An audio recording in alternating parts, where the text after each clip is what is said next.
in comparing GDP growth rates by 9 provinces in South Africa with the poverty rates by the 9 provinces and the dependence on social grants. And it all makes for some interesting thoughts. Now let's have a look at S&P Global data for GDP, 2000 being the base year for these indices, where all the indices are at 100, and one sees that the fastest cumulative GDP growth over 23 years to 2023 has been in the Western Cape province, almost 79%. That's followed by Gauteng, 77%, KZN 71%. The smaller economic provinces then being the weaker economic growth performers, Northwest being the worst with 34%. Stands to reason that the 2 best performers, Western Cape and Gauteng, would probably have the lowest poverty rates, and indeed that's what we find. National average percentage of population below the food poverty line is 34.9%. The Western Cape is only 22.6% and Gauteng 25.6%. The weaker economic performers being more impoverished, and again with dependence on social grants, what do we find? The national total of individuals dependent on social welfare grants is 39.5% of the population, according to Statista data. Western Cape only 24.4%, Gauteng 26.9%.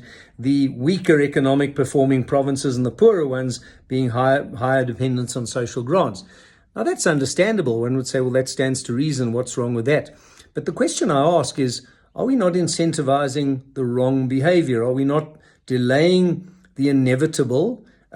Look, don't get me wrong. I believe in a social safety net. I wouldn't want to take it away. But is dependency on social grants in places out in rural areas with very poor economic futures not delaying what needs to be done? More people need to move to places with better economic opportunity and ultimately become less dependent on social grants because there's better employment. Or alternatively, should we not have more of a decentralization or rural development strategy, or at least development of main centers in those smaller regions to drive more jobs in those regions, to boost economic growth there, level out the performance gap between provinces in this country, and so reduce the dependency on social grants that way and keep people there, but take more of the economy out to the smaller areas?